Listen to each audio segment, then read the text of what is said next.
time for another episode of The Get Up. What's the Get Up? The Get Up is a slingshot. It's a chance to pull back your day and launch you into a brand new adventure with encouragement, motivation, and practical actions you can apply to the goals you care about the most. First things first, let's address this amazing sweater. What does the fuck say? I know it's amazing. You know it's amazing. It's very warm, unfortunately, and I'm probably going to get very sweaty during this video, but when you're into fashion, you can't help yourself. I got it at Forever 21 years ago. I don't even know if I'm supposed to know about that store as a 44-year-old dude. Like, it felt a little like being at a dog park without a dog, which I've been told is not something you're supposed to do. I want to, believe me. Like, I want to just walk through that little fence and be like, they're all here, all the dogs. But I don't do that. I respect the dog park.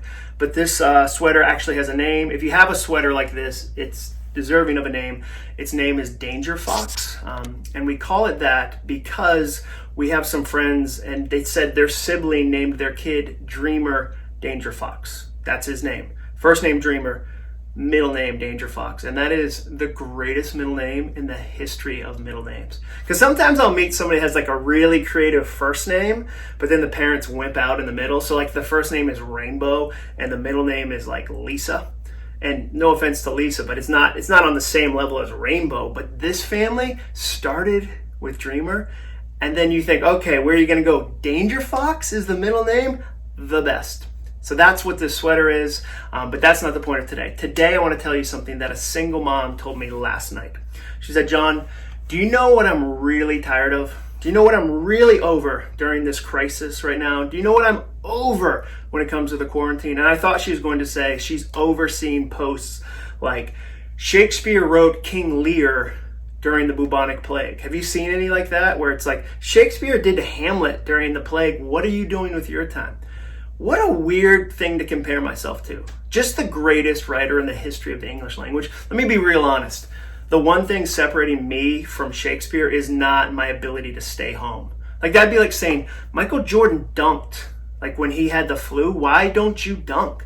Like during the 1997 finals against the Utah Jazz, game 5, pivotal. Michael Jordan had the flu, scored 38 points, struggled, dehydrated, Pippen was holding him up. Imagine if the next time I get the flu, my wife goes, what are you doing in bed? Like, Jordan dunked on Karl Malone. Get out of bed, you're so lazy. And I get out of bed and I try to like do a layup. That'd be ridiculous. But that's not what she was mad about. She said, what I'm mad about is when motivational people like you tell me, hey, you should be having 5 new hobbies. You should have 50 new hustles. You should be learning a new language. You should make the most of the quarantine. And she said, I'm a single mom. I've got 3 teenagers who I now have to figure out how to homeschool and how to stay active. I also am doing this all on my own, and my job has been completely reinvented because now I'm at home. I've got barely any time to breathe, never mind add a new hobby, add a new skill during the quarantine. And I thought what she said was really important. And I think there's a couple things I want to tell you. One, advice is a la carte. When you hear advice from me or anybody else, always treat it a la carte. Pick and choose the pieces that apply to you.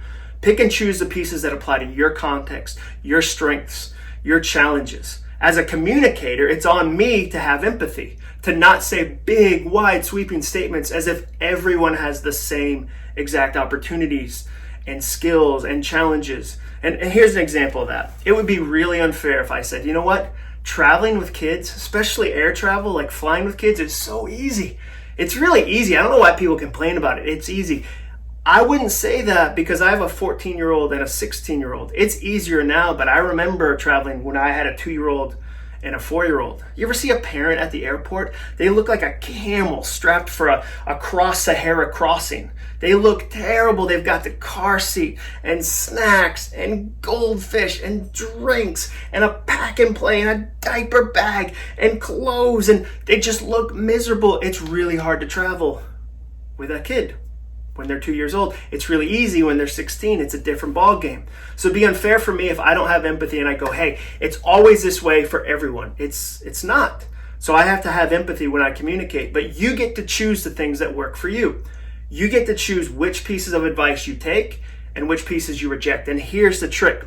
Reject them and don't accept shame about them. If somebody tells you, here's the 10 things you should be doing during the quarantine, look at that list and go, you know what? 2 of these actually work for me. Like 2 of these things are helpful and I'm going to take them and I'm going to ignore the other 8. And not only am I going to ignore them, I'm not going to feel a second of shame about not doing them. You have to decide what works for you, what doesn't work for you. That's the goal of life, is to look at all these ideas and go, okay, these apply to me, these don't. And I'm not going to feel bad about the ones that don't. I'll give you an example from my own life. A lot of people talk about inbox zero. Inbox zero, you've got to get your inbox to 0 emails. And for some people, that's an amazing goal. It's a motivating goal. For me, that's a trap. That's a booby trap. And here's why. I struggle with perfectionism. I wrote a whole book about it called Finish, about how to figure out how to push through perfectionism and actually accomplish your goals. So for me, inbox zero is a terrible goal because it triggers all my perfectionism. Because as soon as I get to 0, like as soon as I send that last one out, guess what happens? Emails come back. I've just cleared my inbox and they come back. I feel like I'm fighting the ocean tide with a shovel, and I'm like, I just got to dig different. I got to do something smarter. Maybe I just need a system. Like I need a new system. I'll only check emails under a full moon and only on Tuesdays, or I'll use this app, and I get really, really stuck in that goal. So a better goal for me, I try to have less than 50 emails in my inbox at any time, less than 50. For some people, if their goal is 0, that feels like a lot, but for me, that's what works. So if somebody said to me, here's the 5 ways to be productive, and one of them was inbox 0, I'd cross that off the list and go, that doesn't work for me.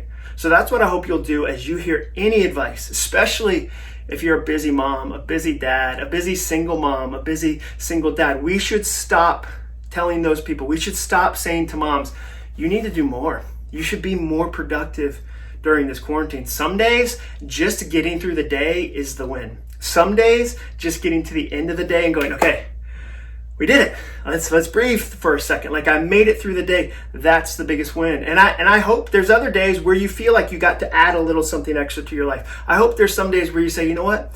I got to read a few pages of a book I've been meaning to read. I hope you can be productive. I think you can do both, but I don't want you to accept any shame about the things you can't get done during this season. So everybody, stop telling moms they should be more productive during a quarantine. We're all in this together, and I love that you're watching these videos. Please make sure you hit like. Please subscribe. I would love if you subscribed, and that's another episode of The Get Up.